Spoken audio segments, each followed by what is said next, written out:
Georgia Northwestern Technical College wants to help put you to work.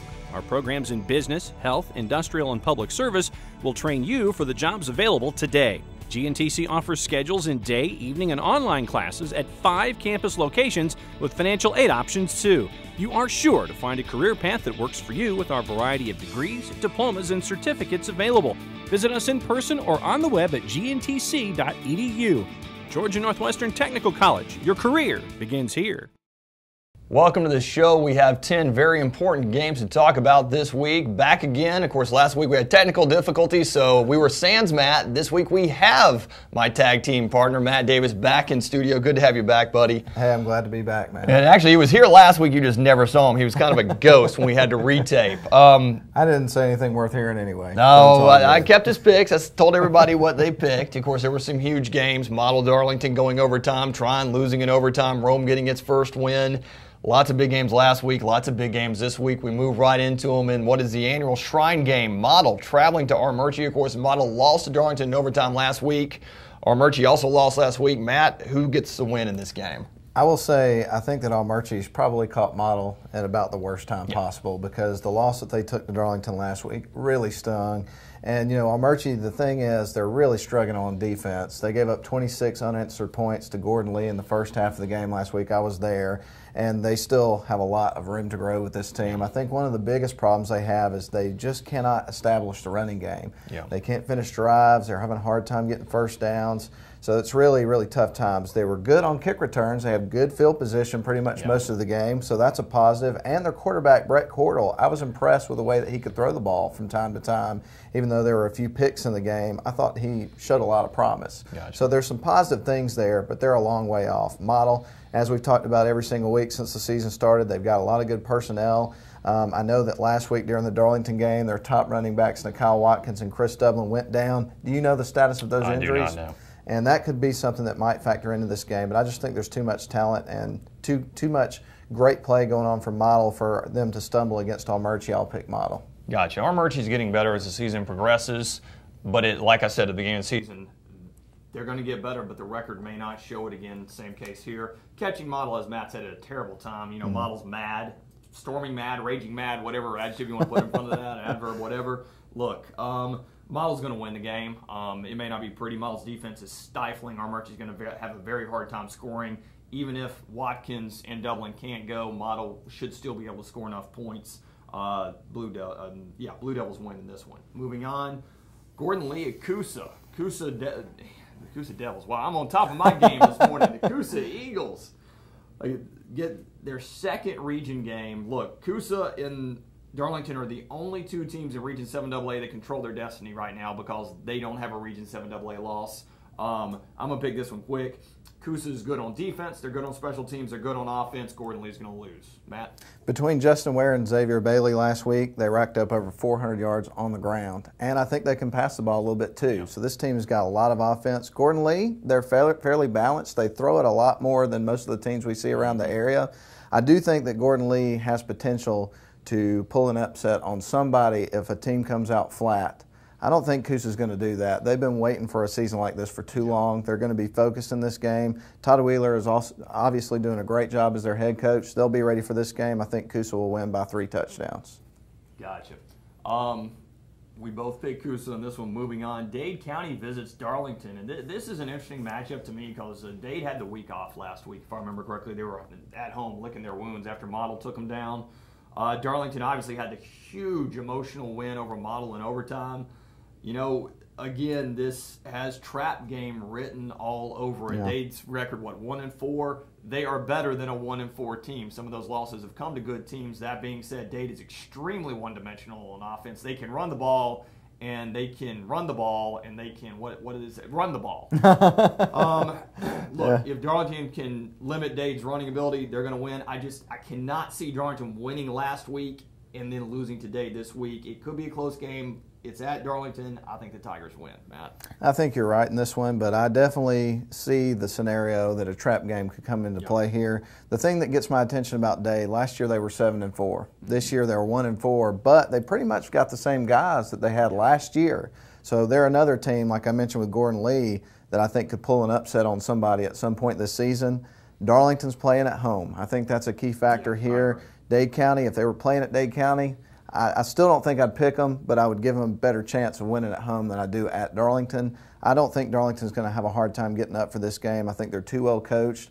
I think they're a disciplined football team. I think they're a physical football team. I think they'll win the game.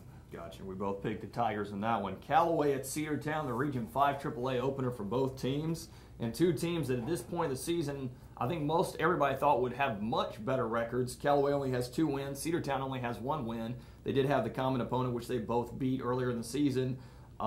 It's at Cedartown, but I just can't pull it. I think Callaway's probably a little bit better than the Bulldogs. I say Callaway gets the region opening win. What about you, Matt? I think you're right. And, you know, just to be a little bit more specific, I think the side of the ball that Callaway's going to be better on is on the defensive side of the ball, because Cedartown has not been able to stop teams from getting in the end zone this year. They're giving up a pretty good amount of points. Callaway, they've had a fairly lackluster season compared to what you maybe would have expected, but I'm with you. I can't pull the Cedartown trigger on this one. I'm going with Callaway. Definitely there. And, of course, Cedartown's defense has had problems going back the last couple of years. Even when they had Nick Chubb, they were in a situation where they had to outscore a lot of opponents. And that defense 2 years ago kept them out of the playoffs. Moving on, a game that I have absolutely no clue what to do with, the Region 5 AAA opener between Rockmart visiting Pepperell. Good night. I'm going to let Matt pick this one first. No problem, man. Neither one of these teams have done much to stop other teams from scoring. However, Rockmart, they're averaging about 27 points a game. They've been a lot more consistent in terms of the offensive side of the ball, and I think one of the reasons for that is Rockmart has some pretty darn good athletes. I'm not saying Pepperell doesn't, but I think pound for pound, Rockmart has a few more on the field than Pepperell's putting out there right now, but and specifically offensively, you know. And so I think that's going to be the difference of the game. I think that Pepperell will find a way to score against Rockmart's defense, but I think Rockmart's offense is going to be too much to handle for the Dragons. Gotcha. You know, and this is a tough game for me to pick. I mean, Rockmart, their modus operandi all year long has been let the other team get a lead and then come back on them. That's one game for them. Obviously, you don't want to do that, but that's just the way it's happened so far in the year. Pepperell, you know, for the most part, has not looked that impressive. They did beat Chattooga, but Chattooga actually jumped out to a lead on the Dragons. The Dragons just flat out wore the Indians down. The key to this game to me is going to be turnovers. If Rockmart has turnover issues like they're prone to be, Pepperell's going to win the game. It's at Pepperell. But I'm going to have to go with Rockmart in this one. I'm going to have to agree with Matt. So far, he and I are agreeing all the way down the sheet. You know, again, I think it's going to be a very close game. The winner of this game has only needs 2 more wins to get into the playoffs as well. So both teams know how important this game is. They want to get off to 1-0 in Region 5 AAA. So, like Matt, I'm going with the Yellow Jackets, but it would not surprise me one bit if the Dragons win. After this commercial break, we have 5 more big games to talk about. Stick around. Georgia Northwestern Technical College wants to help put you to work. Our programs in business, health, industrial, and public service will train you for the jobs available today. GNTC offers schedules in day, evening, and online classes at 5 campus locations with financial aid options too. You are sure to find a career path that works for you with our variety of degrees, diplomas, and certificates available. Visit us in person or on the web at gntc.edu. Georgia Northwestern Technical College. Your career begins here. Welcome back to the show. As always, we'd like to thank Georgia Northwestern Technical College for bringing the Emmy-nominated Gridiron Central to you for the last 8 seasons. Before the break, we talked about 5 more big games. We started talking about them right now. Murray County out of Daresville. Obviously, the Tigers lost last week. Calhoun, their first loss of the season, their first region loss. Look, the Tigers are going to be mad. Murray County is not. Is a decent. No, Murray County is not that great a team. I think they're one win. What's Coahulla Creek? Unless yeah, it was last week. Look, Daresville's going to win this one and win this one running away, Matt. Yeah, you talk about teams catching other teams at a bad time. Daresville had a very disappointing loss to Calhoun. I think that there were some people around the area that thought that Daresville could hang with them a little bit closer than they did. They didn't. You know, they're going to take it out on Murray County, and it won't take much. This one's going to be over, you know, basically at the beginning of the game. Yeah, definitely. And a quick note on last week's game. Yeah, Calhoun won. The score was not exactly indicative. You know, Daresville had a chance, but then, as always, that massive wave of momentum, emotion, offense, defense, turnovers that Calhoun always managed to generate during a region game happened. Daresville looked around and they were down a couple of touchdowns and the game was over. It's just so difficult to beat Calhoun in a region game. It's so difficult. They've won like 105 straight region contests. Amazing. Haven't lost once since 2001. So losing to Calhoun is not exactly a bad thing. I think the Tigers still have a chance to make some serious noise in the Class AAA playoffs come later in the season. Speaking of Calhoun, the Yellow Jackets play Sonoraville on Friday. Matt, can the Mighty Mighty Phoenix upset the Mighty Mighty Jackets? Anything can happen, but I just don't see it happening because Sonoraville, they've had a pretty good offense this year. Their defense has struggled a little bit to keep teams out of the end zone. Calhoun, as we mentioned, I think that probably when you look at this region, the team that had the best shot of beating them, they played last week. I think that Calhoun should win this game by at least a few touchdowns. They're just going to be too much for the Phoenix to rise. Definitely. And, you know, I would normally say this might be a trap game, but there really aren't that many trap games for Calhoun. Even in trap games, they win by 2 or 3 touchdowns without a problem. Look, Calhoun's going to win the game. Sonoraville, though, they are still in the thick of things. They have lost to Adairsville and Calhoun. Their key linchpin game for them to try to move up in the seeding is going to be against Ringgold. Obviously, you got to beat the other region teams, too. I mean, LFO's hanging around in there, too. But as long as Sonoraville can take care of business against the other teams, they're still going to make the playoffs for the second year in a row, which will be a great thing for the Phoenix. Coahuila Creek at Gordon Central. The Warriors in the midst of a 17-game losing streak, and it ends Friday night. They will beat the Creek. Mark it down. I guarantee it. Gordon Central gets their first win in a year and a half, in a couple of years. Matt, do you agree with me? I agree with you 100%. You know, when you look at Gordon Central, they've scored in all of their games. Yeah. And they even scored a touchdown against Calhoun earlier in the season. When you look at Coahuila Creek, they didn't score their first 5 games. They did score last week twice. That was against Murray County. So I think Gordon Central, even though when you look at their records, you know, they're similar, I still think that Gordon Central is a good bit better than Coahuila Creek. I think they'll win this one pretty big. Yeah. Gordon Central is a better team than they were last year. Of course, they were 1-10 last year. Again, like I said, they can improve a lot, and the record may not show it, but they will get the win here. Like I said, mark it down. I guarantee it, which actually means absolutely nothing in the grand scheme of things if you look at my record in the newspaper sometimes. Moving on to a game, you know, if I didn't know much about I did know a lot about Rock Martin Pepperell. I didn't know how to pick it. I have no idea how to pick this one. Thomas Jefferson Academy at Unity Christian, the GICAA region opener for both teams. Unity's had, I think Unity took like a 5-week vacation since their last game. Basically, they had some injuries. Unity's 2-1 on the season. Thomas Jefferson 4-1 on the season. I believe Thomas Jefferson's moving up from GISA. I don't know if that's a move up or lateral to GICAA. All I know at the end of the day is I have no clue on this one. It's at Unity. I think Coach Ackerman is doing a very good job with that team. I'm hoping they're healthy, and I'm going to pick Unity in a close one. Matt? I'm with you, Matt. I wish I had something intelligent to say about this game, but it's so hard to do your research on these teams. And so all I know about this team, like you mentioned, is that they've won their first several games. They struggled in their last game. Yeah. And so I flipped a coin. I'll go with Thomas Jefferson Academy. That's all I can say about that one. Yeah, it's a tough thing in this division. We're starting to get used to the ICSGA, which where Unity was in the past few years. Obviously, they moved to the GICAA, which I think was a great move for them. I think the GICAA is an up-and-coming league. The problem is a lot of these teams are going to have in region play. Number one, I never heard of them until I saw their schedule, so I know nothing about them. I have no history on them, know nothing. And the teams they've been playing over the past few years, I don't know anything about either. So it's not like they play in Northwest Georgia. Most of these teams are from, further away from our coverage area.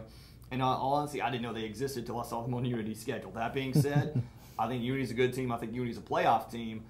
Like I said, I think they'll win. One last game to talk about, and one that I do have a good feel for, Dalton at Rome. The Wolves got their first win of the season last week. It was a region win.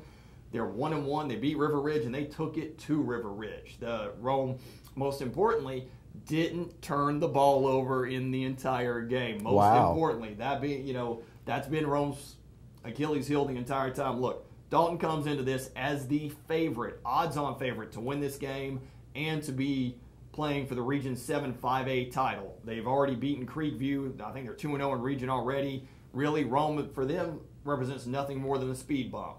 So the way I look at it is Rome has nothing to lose in this game. I think it will be close. I think Rome is going to come out and throw everything, caution to the wind. They're going to get that offense going. They've got to be able to slow down Dalton's offense. At the end of the day, and I may be the only person in the entire state that picks this one, I just feel something here. I've said all season long I think Rome is going to get a big game. They're going to get a big win.